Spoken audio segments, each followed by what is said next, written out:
Ibu-ibu, mau lihat pelitnya ibu? Coba kalau dia beli sayur. Hobi memang dia nawar. Kalau dia ke pasar, beda 1000, dia kelilingi tuh pasar. Beda 1000 tuh dia kelilingi. Bu, halo ibu. Bu, kalau ibu belanja di Trans Studio, Trans Mall, atau Alfamidi, Alfamart, tawar apa tidak? Tidak. Tawar apa tidak? Coba kau tawar, dibilang ke orang gila.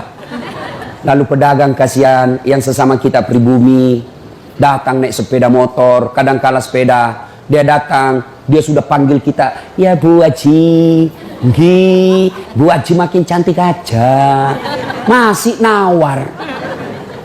Apa namanya kalau bukan pelit? Sudah enaknya itu, berapa Mas?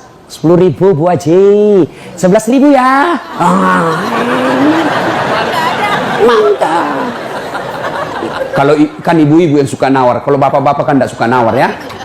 Ini ibu-ibu tuh suka betul nawar. Bu, ibu mau ndak suaminya diambil orang? Mau? Silahkan pelit. Orang pelit itu tidak ada yang suka. Bahkan orang pelit sekalipun tidak suka sama orang pelit. Benar Pak. Begitu jeleknya itu sifat pelit, tidak ada yang suka. Coba saya tanya, bapak-bapak senang tetangga dermawan atau pelit? Ibu-ibu senang suami yang pelit atau dermawan? Senang mantu yang pelit atau dermawan?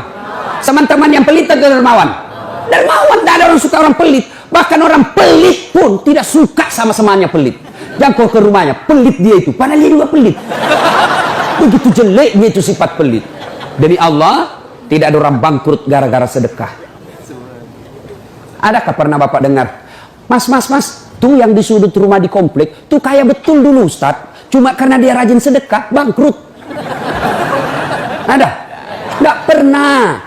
Biasa kita ini sangka buruk kepada Allah, tidak mau bersedekah karena sangka buruk. Nanti saya makan apa? Nanti saya makan apa? Jangan cemas rezeki, jangankan diambil orang, tertukar saja tidak. Cicak aja dijamin rezekinya. Tahu cicak? Tahu? Cicak makan apa ibu? Masuk akal enggak? Enggak masuk akal. Gimana caranya? Satu di dinding, satu terbang. Di mana ketemu? Enggak ada terminalnya. Kalau pesawat terbang, kita jalan, ada ketemunya di mana? Di bandara. Ini cicak satu terbang, satu di dinding. Di mana ketemunya? Tapi lagu kita waktu kecil kan, cicak-cicak di dinding, diam-diam merayap, datang seekor nyamuk. Nyamuk yang datang. Nyamuk yang datang. Allah jamin rezekinya. Lagu tidak bilang cicak lompat ke nyamuk. Setengah mati cicak, kasihan. Iya kan?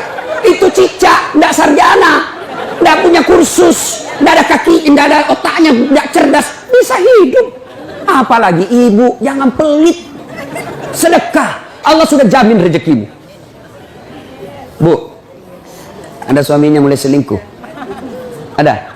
Tidak usah curhat sama tetangga, apalagi curhat di Facebook. Tak kusangka kau begitu. Pret, beleng-beleng. Rahasia keluargamu kau ungkap di Facebook. Begitu mulai, bu, ciri-ciri laki-laki yang sudah mulai lain-lainnya.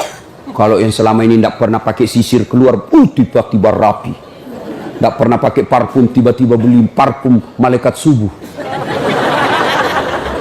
Nah, yang tadinya keluar rumah tidak pernah pakai setrikaan, langsung rapi. Yang paling mencurigakan kalau dia terima SMS dalam kamar mandi. 70% wajib dicurigai. Nah, kalau sudah begitu ibu tidak usah curhat sama tetangga, lebih curhat kepada Allah. Bangun ibu sholat hajat, lakukan sampai 8 rakaat. Setiap 2 rakaat di sujud terakhirmu kau berdoa kepada Allah. Ya Allah, engkau yang membolak-balikkan rasa cinta dalam hati suamiku. Tidak mungkin aku bisa mengendalikan cintanya.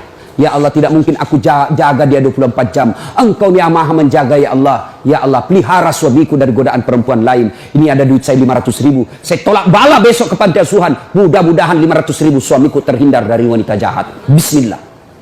Coba amalkan itu, Bu. Coba amalkan. Yang jadi masalah kalau suaminya juga sudah tahu rumusnya. Dia bangun juga sholat tahajud. Dia bangun pula sholat hajat. Istrinya sebelah, kamar sebelah, suaminya kamar sebelah. Ya Allah, capek sudah saya lihat istri saya, ya Allah. Ngamuk aja kerjanya, marah-marah aja, berat badannya juga makin tambah, ya Allah. Tak tahu dilihat dari mana dia seksi. Ya Allah, Ini ada duit saya 500.000. Tolak bala ya Allah. Mudah-mudahan istriku ikhlas saya kawin lagi. Bingung malaikat yang mana? Jangan pelit. Demi Allah. Tidak ada orang bangkrut gara-gara sedekah. Saya kasih contoh. Tanggal 4 kemarin, sehari sebelum lebaran. Ya, tanggal 3 malam. Ada anak-anak usia 19 tahun. Bapaknya Flores, mamanya Toraja, Kristen. Karena sering dengar ceramah saya di YouTube, akhirnya dia memutuskan diri masuk Islam. Desember kemarin. 19 tahun.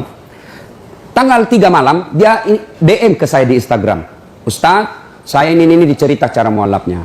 Kemudian besok sudah mau lebaran, saya belum punya baju baru Ustaz. Saya lihat Ustaz ini bagus-bagus bajunya. Di mana belinya Ustaz? Saya bilang sebenarnya baju saya tidak dibeli, bikin sendiri. Tapi yang lebih sebenarnya lagi, bukan baju yang bagus, saya yang gagal. Ya, sudahlah. Saya butuh baju lebaran. Saya bilang, kau datanglah ke rumah saya. Saya sediakan, kau pilih bajuku yang kau suka. Dia pakai tongkat, turun dari taksi. Wih, kasihan saya. Kenapa kakimu, Dek? Ternyata diamputasi kakinya. Dia singgah sholat asar, ditabrak mobil.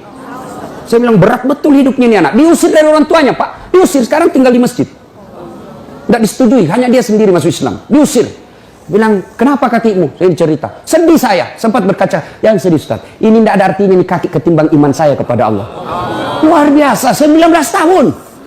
Saya ambil baju saya yang paling bagus. Kau pilih nih, Dek, mana kau suka? Bener, diambil yang paling bagus. Sempat juga saya nyesal. Sudah, karena saya buru-buru ke bandara, saya mau pergi khutbah. Ya, ini Dek, kau ambil 1 juta. Sudah, kembalilah dia, naik Grab lagi. Sudah, perjalanan saya ke bandara, masuk WhatsApp. Ustadz, berapa nomor rekeningnya? Wakil Wali Kota Balikpapan. Dalam hati saya bilang, kenapa lagi Pak Wali? Ada apa? Pada dalam hatiku, segeralah.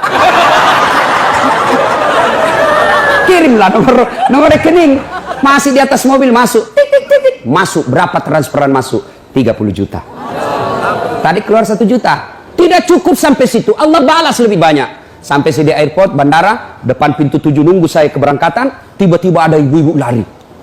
Bawa amplop. Ustaz, tunggu dulu Ustaz. Apa? Ini dalam hatiku, ada apa lagi? Padahal cepat sudah. Ini ada ternyata ada fans saya, dia lihat saya di bandara, dia mau kasih, tapi coba buru-buru mau masuk bandara. Dikasih saya melalui itu ibu. Nih ada Ustaz titipan dari ini. Oke, saya buka, berapa isinya? 10 juta. Sudah 40 itu kan gantinya.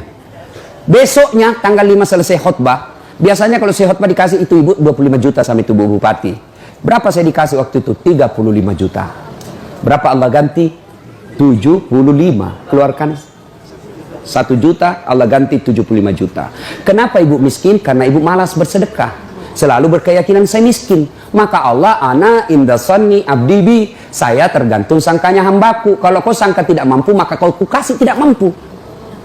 Sedekah ibu. Allah tidak lihat 1 jutanya, Allah tidak lihat 100 ribunya. Yang Allah mau nilai, kamu sedekah enggak 1 hari ini. Jangan pernah lewatkan maghrib tanpa sedekah di hari itu. Coba amalkan. Coba. Kenapa kita tidak bisa umroh? Karena selalu yakin saya tidak mampu. Maka Allah, ya sudah, kok dia yakin tidak mampu. Sedekah. Pulang ini kau sedekah sama tetanggamu. Cari orang miskin. Cari janda-janda tua. Tidak usah janda muda, banyak yang bisa selamat. Jelas?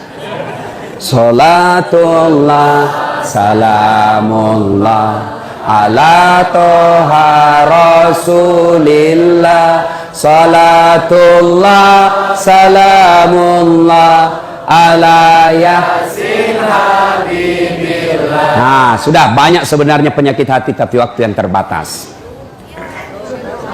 Saya cuma bilang waktu yang terbatas. Saya ada acara di Bandung ibu jam 10. Saya ini orang kampung.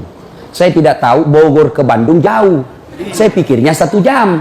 Inilah kalau kita pakai pulsa lokal. Saya orang kampung, tidak tahu saya. Oh ternyata jauh. Nah, saya harus segera selesaikan. Insya Allah kalau panitia ngundang saya lagi ke sini, saya datang lagi. Insya Allah ya. Nah, ini penyakit hati. Sekarang gimana cara mengobatinya?